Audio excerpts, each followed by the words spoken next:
আসসালামু আলাইকুম। কেমন আছেন সবাই? যে যেখান থেকে দেখছেন আশা করি আল্লাহর রহমতে সবাই ভালো আছেন। আমরাও আলহামদুলিল্লাহ ভালো আছি।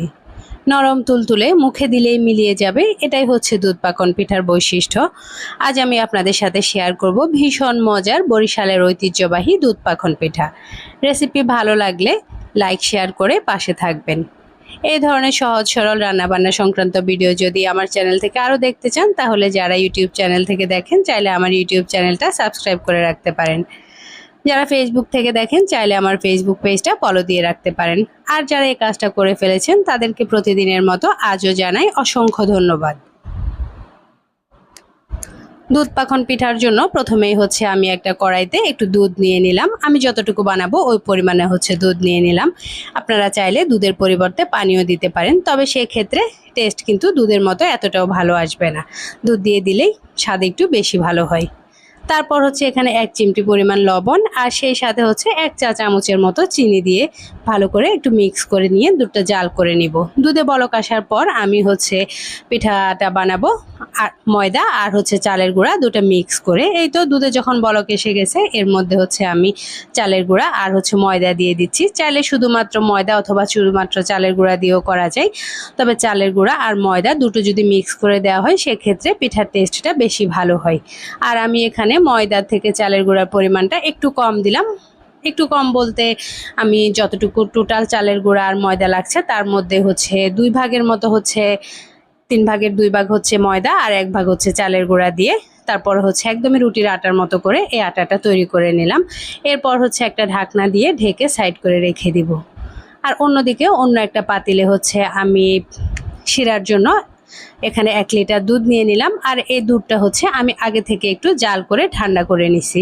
এরপর হচ্ছে এখানে প্রায় 1 চা চামচের থেকে একটু বেশি হবে গুঁড়া দুধ ব্যবহার করব। তো গুঁড়া দুধ ব্যবহার করলে টেস্টটা একটু ভালো আসে আর দুধের ঘনত্বটাও একটু বাড়ে।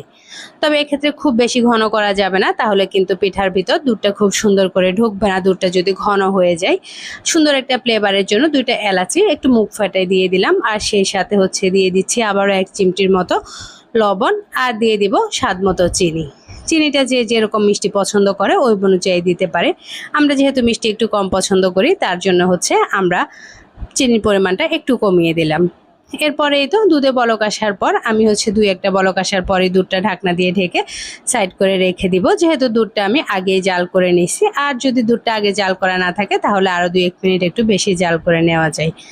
দুধটা সাইড করে রেখে আমি আগে যে আটাটা তৈরি করে রাখছি, তো এখন হচ্ছে ওই আটাটা সুন্দর করে একটু মেখে নিব।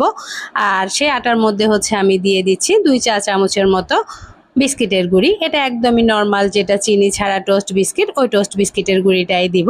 আর সেই সাথে হচ্ছে দিয়ে দিচ্ছি 1 চা চামচের থেকে একটু বেশি হবে সয়াবিন তেল। এগুলো দিয়ে খুব সুন্দর করে হচ্ছে আমি মেখে নিব। এই আটাটা হচ্ছে যত বেশি সময় ধরে মাখানো যায় পিঠার টেস্টটা ততটাই ভালো আসে আর কি। তো আমি বেশ অনেকটা সময় ধরে হাতে দিয়ে হচ্ছে এটা একদম সুন্দর করে একটু মেখে, মানে যেরকমটা আমরা রুটির আটা মলি আর কি, ওইভাবেই হচ্ছে সুন্দর করে মলে নিব। তবে রুটির আটার থেকে এটা একটু বেশি সময় ধরে মলে নিতে হবে। আর এই তো হাত দিয়ে হচ্ছে গোল করে নিলে যদি দেখা যায় যে কোনো পাশে মানে সুন্দরভাবে 4-5টা গোল হয়ে গেছে, কোনো ফাটল থাকে না, তখনই আপনি বুঝে নেবেন যে আপনার এই আটাটা একদমই রেডি। তো আমি হচ্ছে এখন হাতের সাহায্যে পিঠাগুলা তৈরি করে নিব। আপনারা চাইলে ছাঁচ দিয়েও পিঠাটা তৈরি করে নিতে পারেন, তবে আমার কাছে যেহেতু কোনো ছাঁচ নাই আমি হচ্ছে একটু হাত দিয়েই করে নিচ্ছি। একটা চামচ দিয়েই হচ্ছে আমি সাইড থেকে সুন্দর করে একটা ডিজাইন করে তারপর হচ্ছে মাঝখানে একটু আঙুল দিয়ে চেপে দিব, যাতে করে পিঠাটা খুব সুন্দরভাবে ভাজা হয় এবং সেই সাথে হচ্ছে যখন দুধে সেরাই দিব সেরাটাও যেন খুব সুন্দরভাবে ভেতরে ঢুকে। এই তো একইভাবে হচ্ছে আমি সবগুলা পিঠা তৈরি করে নিলাম। আপনারা চাইলে আপনাদের পছন্দ অনুযায়ী ডিজাইন করে নিতে পারেন, তবে আমার কাছে এটা খুবই ইজি লাগে, এই জন্য হচ্ছে আমি এইভাবেই সবগুলা পিঠা তৈরি করে নিলাম। এরপর হচ্ছে ভাজার পালা। পিঠাগুলি যতক্ষণে বানাচ্ছিলাম পাশে হচ্ছে আমি তেল গরম করতে দিলাম। আর এই পিঠাটা হচ্ছে ডুবো তেলেই ভেজে নিব। তেলটা একদমই খুব বেশি গরম করার দরকার নাই, তেলটা মোটামুটি গরম হয়ে গেলে চুলার আঁচটা মিডিয়ামে রেখে পিঠাগুলি ভাজি করব। চুলার আঁচটা যদি বেশি হয় তাহলে পিঠাগুলি উপর থেকে পুড়ে যাবে, যাবে, তবে ভেতরে খুব একটা ভালো হবে না। আবার একদমই লো হিটে করলে দেখা যায় যে বেশ অনেকটা সময় ধরে ভাজার ফলে এটা ভিতর থেকে শক্ত হয়ে যাবে। আর দেওয়ার সাথে সাথে উল্টে দেব না, একটু সময় অপেক্ষা করে তারপর হচ্ছে আমি উল্টে দেব, যাতে করে পিঠাটা একটু শক্ত হয়ে যায়। এত মানে দেওয়ার সাথে সাথে উল্টে দিতে গেলে অনেক সময় দেখা যায় যে পিঠাটা ভেঙে যাওয়ার সম্ভাবনা থাকে। তো তার জন্য হচ্ছে একটু ধৈর্য ধরে সময় নিয়ে পিঠাটা সুন্দর করে ভেজে নিব। এই তো পিঠাটা যখন একদম গোল্ডেন কালার হয়ে গেছে, তো এরপর হচ্ছে আমি পিঠাগুলি উঠাই নিব।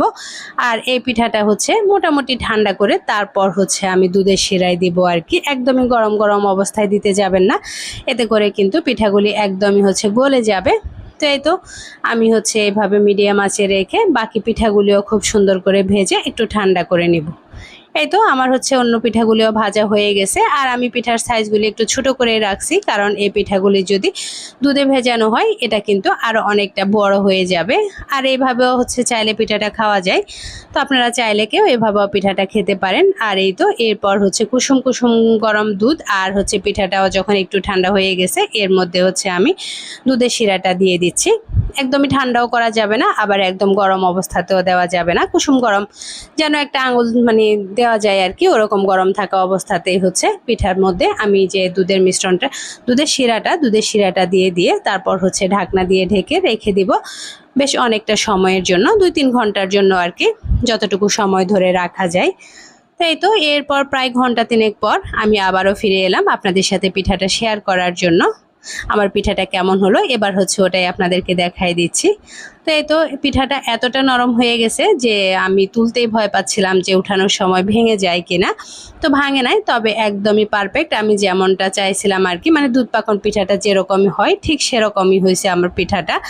একদমই নরম তুলতুলে, মুখে দেওয়ার সাথেই হচ্ছে মিলিয়ে যাচ্ছে এরকম আর কি। আবার কিন্তু পিঠার শেপটাও খুব একটা নষ্ট হয় নাই, মানে ভাঙে নাই, একদমই সুন্দর আস্ত আস্ত আছে পিঠাটা। আর দেখতেই তো পাচ্ছেন আমি যখন পাত্রে দিয়েছিলাম তখন কিন্তু দুধ একদম উপর দিয়ে ভেসেছিল, আর এখন হচ্ছে দুধটা পিঠার গায়ে গায়ে হয়ে গেছে। তার মানে পিঠা খুব সুন্দর করে হচ্ছে দুধের যে শিরাটা ছিল ওটা সুন্দর করে ভেতরে ঢুকে গেছে। তো এই তো আমি হচ্ছে এরপর আপনাদেরকে একটু ভেঙে দেখাবো এটা কতটা নরম ছিল। চামচ দেওয়ার সাথে সাথেই হচ্ছে এটা দুই পাশ থেকে সুন্দর করে ভেঙে তারপর হচ্ছে চামচের সাথে চলে আসছে আর কি। তো দেখেই তো বুঝতে পারছেন পিঠাটা কতটা নরম ছিল, তবে না খেলে তো বুঝবেন না মানে টেস্টটা কেমন ছিল। চাইলে এই রেসিপিতে আপনারাও বানিয়ে টেস্ট করে নিতে পারেন। তো আজ এখানে বিদায় নিয়ে নিচ্ছি, আল্লাহ হাফেজ।